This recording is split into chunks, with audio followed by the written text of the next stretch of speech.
Manag-awit kita sa Diyos, sa usa ka bagong alawin. Manag-awit kita sa Diyos, sa tinuod ngayon. Manag-awit kita sa Diyos, Tupagay ko ng iyang ngalan, pinagkalan ang kaluwasan niya sa atong tanan. ipahayag ang himaya, Taliwala sa tanan nga nasod, taliwala sa mga tao, kanigalang buhat, kay dako tapos ang Diyos, mambuhat sa kalibutan, sa dungganan ng anak kaniya, sa kalang dunusan. Ang kalikunog kataon, tuloy ana niya nga banaan, ug ipahitungod sa Dios, tanang pusong himaya. Managsimba kita sa Dios, managhalat kita kaniya, managsimba kaniya sa kanunay, sa iyang kataon. Kalangit ang halimayon, pagmayao sa mga yuta, kadagatan masipagpon, musingit ka hatagan, manag-awit kita sa Diyos, sa kadasihan nilituman, iyang kamatuoran at padayon, gamanan natong Diyos. Maghiusa kita sa pagampo. O Dios nga labing balaan, daghang salamat nga imo kaming gitagaan sa mata. Og hinaot o Dios nga among magamit ang among mga mata dili lamang sa paglantaw, kundi aduna kini kasing-kasing. Sama sa imong paglantaw sa mga katawhan nga adunay mga balatian o panginahanglan na puno kas kaluoy. Busa o Dios among pag-ila nga ang among mga mata magamit aron paglantaw nga may pagbati sa imong katawhan aron kung unsay makita namo aduna kini kahulugan ug aduna kini koneksyon kanamo ug sa imong katawhan. O Dios nga labing balaan sa amo ang pagsugod karon sa pagpamalandong sa kanunay maabri ang among mga mata sa realidad sa among katilingban ug among ipabati ang among pagkakristohanon ngadto sa imong mga anak nga imong gihigugma ug nasayod kami o Dios nga ikaw kanunay maghatag namog higayon aron mas makaila pa kanimo pinaagi sa paglantaw sa among mga silingan. Adunay pagbati, adunay concern, adunay tinguha alang sa kabag-uhan, dili lamang sa among kagalingon kundi apil ang among mga kauban. Panalangini ang among pagpamalandong karon og amo kining gihalad nganha kanimo sa ngalan ni Jesus. Amen. Magapadayon kita sa pagtuki maitungod sa ato ang fifth article sa Statement of Faith. Kini mahitungod kini siya sa Kingdom of God. ug again ang ato ang focus nining kagabion diha kita maga-focus sa biyuntang the kingdom of God is present where light is given to the blind. So ang atong text nining kagabion makita diha sa Gospel according to John chapter 8 verse 12. And it says, Jesus spoke to the Pharisees again. I am the light of the world, he said. Whoever follows me will have the light of life and will never walk in darkness. God has blessed us upon the reading from the Holy Scripture. Maayong gabi kanatong tanan mga igsuon uban kanamo nga mga magbubuhat diri sa atong iglesia sa UCCP Cagayan de Oro. Padayon kita nga magapamalandong diha sa pagsabot, pagpalapad ug pagpalalom sa atong pagsabot sa gingharian sa Dios, no? Niaging mga semana naghisgot kita nga ang atong pagtuo, ang kingdom of God, mao kini ang pagpakigambit sa ato ang pagtuo diha sa iyahang mga katawhan. Pagpadayag sa ato ang pagpakigambit sa pagtuo, last Wednesday nagahisgot kita nga ipakigambit nato ang healing nga gihatag sa Ginoo alang kanatong tanan.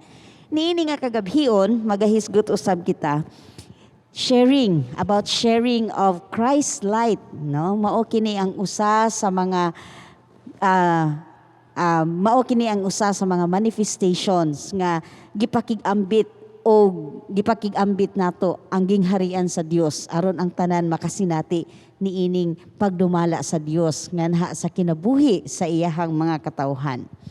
Matud pa sa ato ang teksto nga sinulat diha sa Ebanghelyo ni John nag-ingon, again Jesus spoke to them saying, I am the light of the world. Kining pagpadayag ni Jesus nga siya mao ang kahayag nganha sa kalibutan. Dako kaayo ning mensahe diha sa kamatuoran alang kanatong tanan, no? Kung manotice nato every time ta nga mag-anhi sa ato ang simbahan sa dili pa kita magsugod sa ato ang community worship, dagkutan una nato ang kandila ni Kristo. Kana nagasimbolo kana nga si Kristo mao ang kahayag niini nga kalibutan, no? Atong mahinumduman panahon sa New Testament period ang mga Jewish naa sila'y practice sa pagsaulog sa Festival of Lights, no? Ang ilang buhaton niini mag-anha sila diha sa tabernacle dayon magdagkot sila sa mga kandila.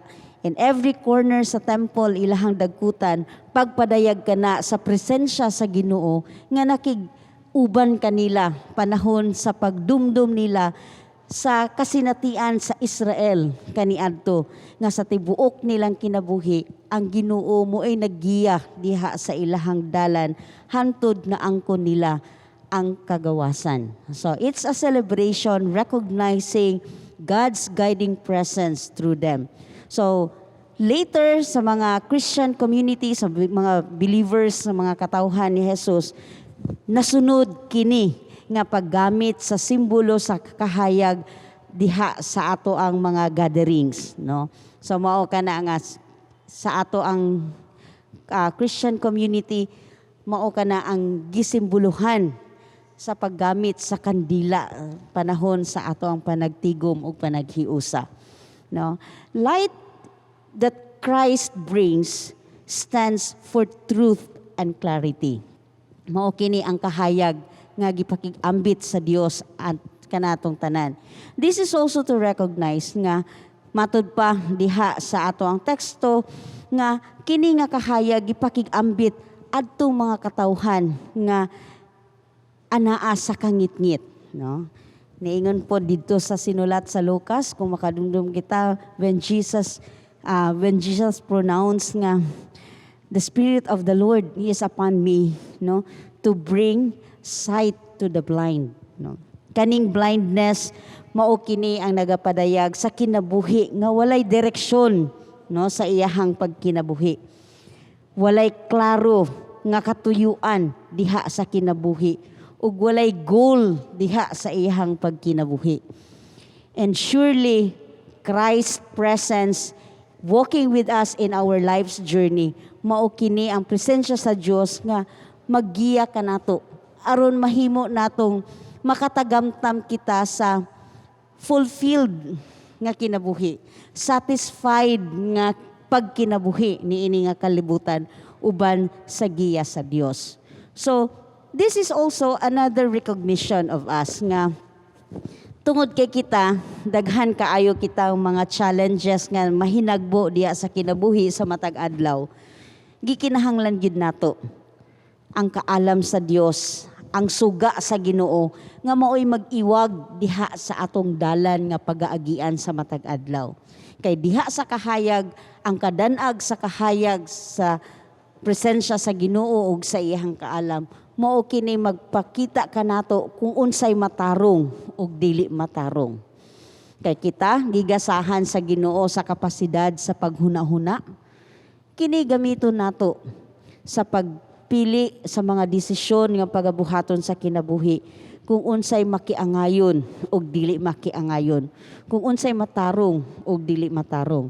Kini nga mga abilidad sa paghuna-huna mao kini ang atong magamit alang sa paghimo sa pagbuhi sa atong mga desisyon nga maoy magdala kanato sa lain-lain nga kahimtangan sa kinabuhi. Ug diha sa atong pagdesisyon diha ang critical kaayo nga mga responsibilities alang kanato. Salamat sa kamatuoran nga gipakig-ambit sa Dios nga mao kini maoy magaiwag diha sa ato ang journey sa kinabuhi. Nga diha sa kamatuoran ug sa kahayag sa presensya sa Ginoo diha sa iyang pagpanudlo sa iyang mga katawhan, kita usab makakat-on sa pagsunod sa dalan nga matarong. So karon atong paminawon usab ang atong mga kauban nga mga pastors, atong mga gwapo nga mga pastors. Na-notice nato sila karon no, mga gwapo kaya ang atong mga pastors naka-quote, atong pasalamatan ang ang sponsor nga nang hatag og mga quote sa mga pastors. Nalipay kaayo kita niini. Atong pakigambitan palaluman ang ato mga pamalandong diha sa pagtan-aw sa kahayag sa gingharian sa Dios o diha sa kahayag nga gipakigambit ni Kristo kanatong tanan.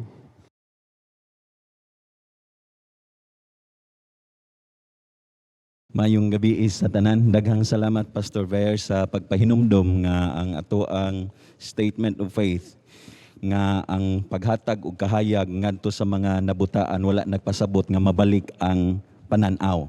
Usa kini kapag padayag nga pwede ra nga magpabilin gihapong buta, no? Pero adunay kausaban naa ang kahayag gikan ni Hesukristo. Kaning ako ang sharing karon dili kayo ni theological, more on practical, no? Or may pagka-literal. Usa sa mga or pipila sa mga ganahan akong himno kaning Blessed Assurance, dahil naapay usa, to the work, naapoy usa ka hymn, I am yours, O Lord, dayon ang himno nga, all the way my Savior leads me. Ang nagsulat ni ini usa ka buta, no, si Fanny Crosby. Tungod kay sikat siya, usa sa mga pangutana, tungod kay nabuta manggod siya, tungod kay natagaan siya isog-isog nga tambal sa dihang bata pa siya. Gipangutana siya kung tagaan siya choice, no? Pag-correct sa iya ang kinabuhi, kung tagaan siya og butang tag usa ka wish, no? Gustoon ba niya nga mabalik ang iya ang pananaw? Unsa iyang tubag in siya nga dili nako ganahan nga mabalik ang akong pananaw. Satisfied na siya, fulfilled na siya sa unsay naa niya karon, no? Iya ang gipabati nga bisan pa magwala siya'y mata, pero dako niyang kalipay kay bisag wala siya'y mata, muo ang nahimong hinungdan aron naa say focus sa paggama og daghan kaayong mga himno, no? So, mo ni akong giingon nga may pagka-literal, practical ang atong ginaingon nga sharing tungod kay bisan pa man ang mga buta, pwede silang makahatag og maayong nga kahayag, maayong nga example sa atong palibot. Kay di ba naapoy ubang mga Bible passages naghisgot nga kung ang atong mga mata mooy mamahimong hinungdan sa ato ang pagkapandol, may paylugiton ang atong mga mata aron dili madalahig, dili maapektuhan ang ubang parte sa lawas. No? Munang sa prayer nato kaganina, akong ginashare nga hinaot ang atong mga mata, kung naatay literal nga mga mata, ato nang gamiton nga adunay pagbati ngadto sa uban. Ug kung wala kitay mga mata, ayaw kaguol. Tungod kay pwede gihapong gamiton sa Dios ang imong pagabuta aron mapadayag ang iya ang gugma, ang iyang kahayag, ang iya ang kabubuton. Salig lang. Dugang sa gishare ni Pastor Kiking, basin kaning itong mingon ta nga how miracle works, dili gid siya in magical terms or kanang in kay baro bitaw kanang ang naa diha mukalitra og tunga ana sa nana man, that's how magic works, no? Pero miracle is in a different lahi gyud siya. We say nga those who are physically blind can still do great things, or those who are physically blind do great things. So dili na tayo ingon nga kay kaya man gyud nila, no? So they do great things even if kanamita nga they are physically blind. Gani if we focus on those things, no, kanang usahay man good kay we base normality or being normal sa kinsay na ay kompleto og senses, kinsay na ay kompleto og kamot og na ay kompleto nga tiil, no? So but then kana nga mura man gud siya og in a sense nga if ang usa ka tao dili kompleto, miyon ta nga dili kanang muratag ang judgment comes sa ato, no? So kita ang ga-label na dayon sa tao nga di siya kakita, di siya kadungog, di siya makastorya. So ang society, it's not the physically blind's problem, but it's the problem of the people around him or her. No, so thank you for that, Pastor King, no nga pagpaklaro ana pod. And thank you for reminding us kay imong gipang mention nga mga hymns are also very common hymns pod sa itong mga local churches nga nag-join sa ato karon. So it's good to know nga Fanny Crosby actually was kanang blind, no, when nagsulat siya sa mga kanta. Ang ako lang gusto idugang kining alang usab ka nato. So murag kuha na gid ko mo add na gid ko ni Pastor Vera ug ni Pastor King diha sa statement niya, di ba menta nga if there's light for the blind, kita di ay nga bisan og makakita ta mabuta po data, we are blinded by. So kaning term nga blinded by, mo ni siyang mga butang nga dapat nato atimanon sa tunga kaugalingon, especially that we are in this Lenten season in this time of pandemic. Grabe na gid no nga kana somehow it's really a somehow it gives a depressing atmosphere, no? At the same time, it gives us the idea nga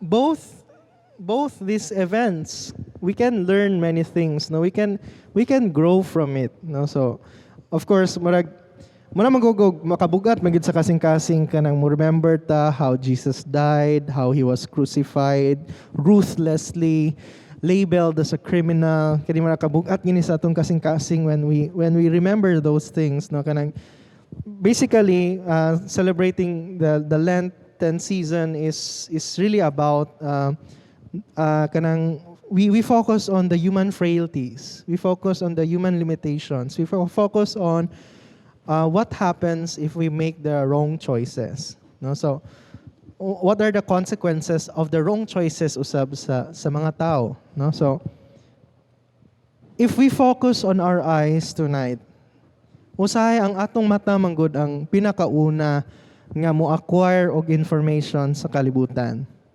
So if if we are blinded by our perhaps pride, arrogance, we are blinded by our perhaps atong stereotyping, greed, o guban pa nga mga butang, no?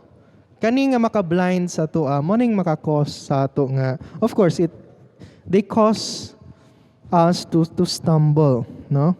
Kana bitong when you see a person on the street, you can just see him as or her as a person.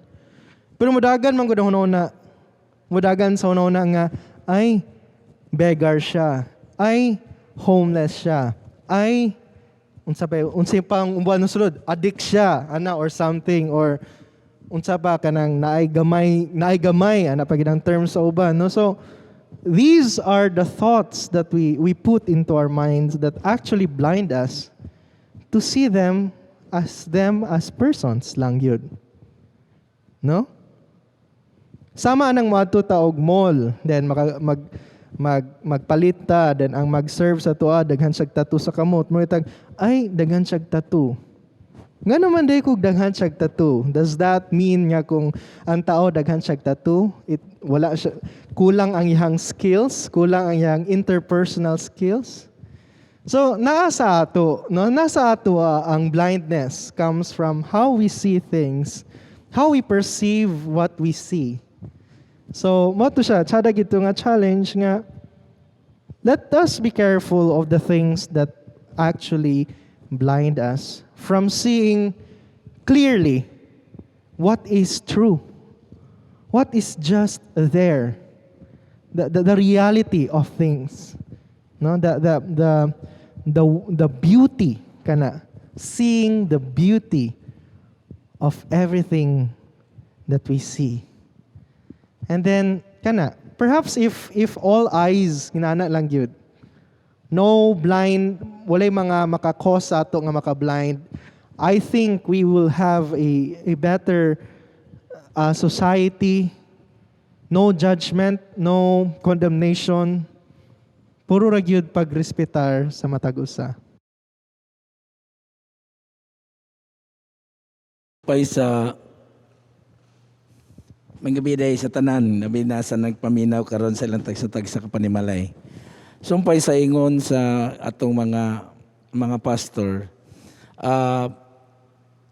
kung naa ganit tay tawag nila na nga kanang nabutahan na gani ka, of course you don't know unsay maayo, unsay dili pod. So mupalo pod na kung nabutahan ka na gyud kay tungod kay mo gini mong gibarugan, na tendency ana nga mawala pod kanimo ang kamatuoran o napoy deception, may tabo. So unsa magiday ning mohatag kita og kahayag ngadto sa mga buta. Of course, literally nagiuban nga buta, but in this particular case nga gihatag nato sa atong gisgutan nato karon, of course kaning blind, something na issue nga wala ka kabalo, pero nakabalo ka pero ang kamatuoran wala lang nimo gipadayag. So daghan kayo na panghitabo sa atong kinabuhi nga usahay ang kamatuoran atong tambunan, meaning kung batambunan na ang kamatuoran, of course ang kahayag unta nga makitaan sa katawan dila na nila masinati tungod kay imo man gitambunan. Now mao nang importante kayo sa ato mga kaigsuonan nga kanang mo unsa gyud kamatuoran kinahanglan ipadayag na para makita nila unsa ang kahayag luyon ni ining kamatuoran sa atong tagsa-tagsa ka kinabuhi. Mobitan ng usay na time usually mga pastor mosulti og mga ampag-ampo nga we worship you in spirit and in truth. So mo nang ang kamatuoran sa pulong nga labi nag-isulti sa pastor sa iyang mensahe, dapat unta dili na lang na siya dinhi sa ato kundili dapat ato po nang ipakigambit ngadto sa uban kung diha nata sa tag sa kapanimalay, kung diha nata sa komunidad kung asa ta nga komunidad na himutang, so that these people also makabalo po doon sa kamatuoran, and then mahayagan ra sila. Diba? So ingon pa ni Pastor Vera ganina, kanang kandila nga magsugod ta sa atong pagsimba, dagkutan ng kandila aron mahatag ang kahayag. Of course, light represented also nga si Kristo maoy kahayag kanatong tanan. So in other words, kung ang kahayag sa atong Ginoong Hesukristo makit-an diya sa simbahan, then ang tao sa simbahan mupod na siya mohatag og kahayag ngadto sa atong mga katawhan. So mo nang usa ka misyon nga gihatag kanato isip tumutuo sumusunod ni Hesukristo is that ang kingdom sa Ginoo, ang kingdom of God, nagipresensya na dinis kalibutan kung matagaan nato og kahayag labi na katong nabutahan sa kamutuoran. So mao siguro na atong respond isip mga sumusunod sa atong Ginoong Hesukristo nga ipadayag, ipakita ginato ang kahayag ni Kristo pinaagi usab sa atong kaugalingon nga na atong kung na atong kinaiya ni Hesukristo na sa ato, dayon makapakita nato na sa mga katawhan, sila po mahayagan nga makaingon sila nga, sus kung wala pa ni si Pastor Jimmy, wala pa si Pastor King, wala pa si Pastor Vera, di ko mahayagan ang akong panlantaw. So tingali makita na sa katawhan nga ang kahayag makita nila sa imo, so that sila sad mismo mahayagan pod unsay kamatuoran taliwala sa kangit-ngit or kasinatian nga ilang nasinati labi na karon sa atong pandemic. So I hope nga kanang matiman-an nato ni nakoy gisulitin ni okay, i-quote nako, if we don't shine, then the world is dark. That is because we are not just a light, we are supposed to be the light of the world. Unquote. So dapat kita mahimong kahayag ngadto sa katilingban. Daghan kayong salamat, no? Si Pastor Kiking kaganina naghisgot nga ang physical blindness dili kini siya limitasyon diha sa ato ang kinabuhi. Nga pwede kita makapadayon sa pagpakigambit sa kamatuoran nga gipadayag sa Dios alang kanato. Bisan pa ug natay mga physical limitations. Diha usab sa pag-share ni Pastor Jimmy sa iyang pagpamalando nga kinahanglan kita sensitibo kanunay. We should take care of ourselves tungod kay daghan kayong mga factors diha sa ato ang palibot nga mo ay makapahimo kanato nga mabuta kita diha sa pagtan-aw sa kamatuoran.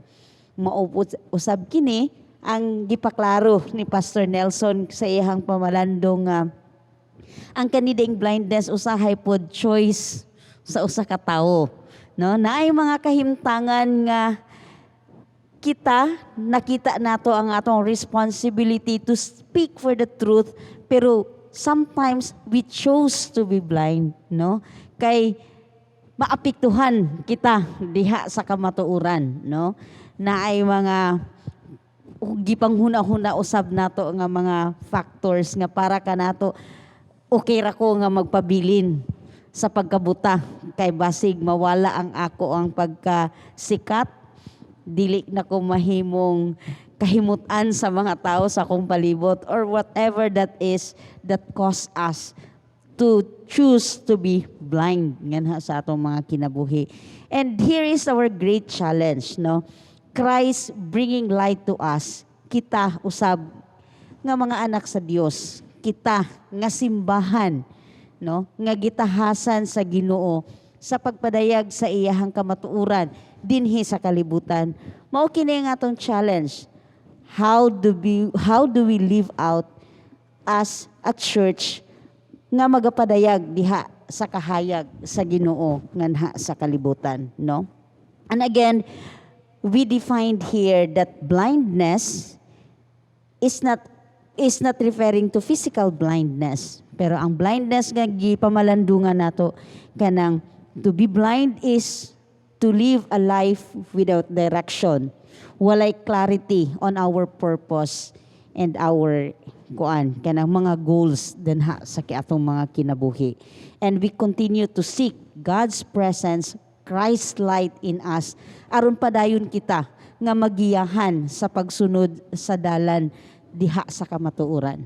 So kung mayon kita nga living in Christ's light, mao kana ang kinabuhi nga magasunod sa kamatuoran nga gipakig-ambit sa Ginoo, ug ang kinabuhi nga nagalantaw gayud kung unsay matarong ug dili matarong, no? So ang challenge nga kitang matag-usa kanato, mahimo kitang bearers of Christ's light, no? Nga diha sa ato ang way of life sa kinabuhi nato, niini nga kinabuhi nga kini isa ra man gid ni ka journey ang atong life, kay we only have one lifetime, no? Matag-usa kanato nga diha sa ato ang lifetime, mahimo kitang instrumento sa Dios nga mapakig-ambit nato ning kadan-ag sa kahayag sa kamatuoran nga gipakig-ambit sa Ginoo alang kanatong tanan. So, daghang salamat sa pamalandong ng mga igsuon. Nasayod kami nga aduna pud kamoy mga maanindot nga mga pamalandong niining atong hisgutanan sa sharing of Christ's light to the blind, no? So, unang-una mo identify kita unsa maning pagkabuta, no? Unsay nakakos sa ato ang pagkabuta. Dayon kita nga nakakita sa kahayag, unsay ato ang mga roles o responsibilities niining blindness nga anaa sa ato ang katilingban. Daghang salamat, maayong gabi ka natong tanan, o padayon kita. Nahadlok ko sa mga kanta-kanta ni Pastor Kiking, kay basig mo kanta pod si Pastor Jimmy, mo kanta pod si Pastor Nelson, then si Pastor Ading ni kanta na rabala Sunday, so murag ako na lang gyud magpabilin ani nga magunit sa microphone. Bitaw. Magpadayon ta og atong kantahon ang ato ang pagtapos nga himno, You Are Salt for the Earth.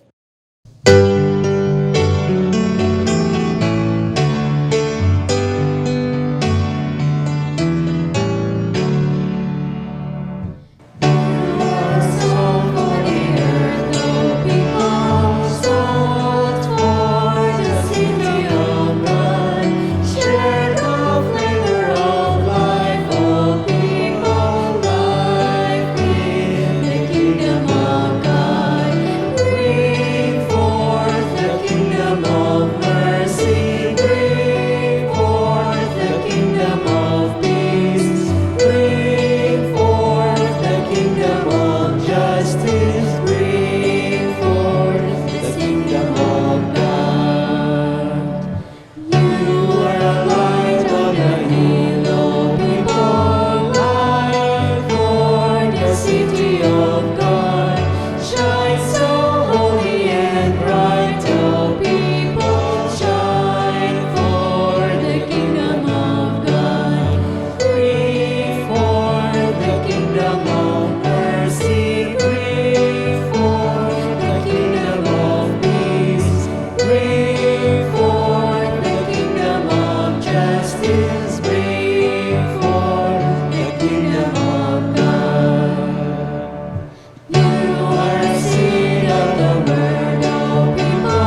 magampo kita.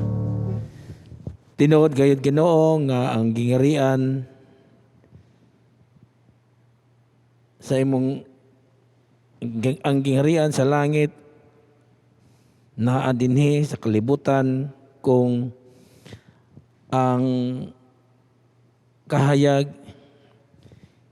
makahatag og kadanag ngadto sa mga buta. Salamat Ginoo nga imo kaming gipahimangno nga kadausan namo mahimong suga ngadto sa nabutahan sa kamatuoran. Do kami dili physically buta apan usahay sa among tagsa-tagsa kaugalingon nagpakabuta bungol kami sa makamatuoran nga imong gipakig-ambit alang kanamo. Nanginaot kami Ginoo nga sa among pagkadungog niining among diskusyon karon mabuka unta ang among mata sa kamatuoran nga ang imong mga pulong amo tang ipakig-ambit ngadto sa uban. Aron sila usab Ginoo matagaan og kahayag. Ug nanginaot kami Ginoo nga ang amo usab nga kinabuhi mahimong kahayag sa uban. Kung kami magpuyo sa usa ka kinabuhi nga sama kanimo din kami sa unta mahimong kani nga paagi mahimo kami kahayag ngadto sa uban. Salamat nga sa kagiyunan sama niini among mapamalandungan nga among kinabuhi kung magiyahan diha sa imong balang espiritu mahimo kaming kahayag ngadto sa uban. Busa Ginoo uban ni gyapon kami sa among paningkamot nga kami makahatag ngadto sa kahayag labi na sa nangabutahan sa kamatuoran. Mahimo kaming kahayag sa uban nga wala makaila sa imong gugma. Mahimo kaming kahayag labi na sa mga paglaom ngadto sa mga nagantos diha sa kasinatian sa kinabuhi diin nawad-an na sila og kahayag. Nanginaot usab kami Ginoo nga among tagsa-tagsa usab ka kinabuhi mahagiton nga mosunod umubuhat aron ang tanang katawhan Ginoo makakita sa kahayag nga wala sa kalibutan, kahayag nga gikan kanimo. Kini among pag-ampo tungod sa ngalan ni Hesus nga among Ginoo ug among manluluwas. Amen. We thank our good and loving God for blessing each one of us sa atong pagsimba karon, and we also thank you for joining us tonight. Feel free to write your greetings on the comment section below. Alang sa ato ang midweek prayer service online next month or next week, no, the first Wednesday in the month of March.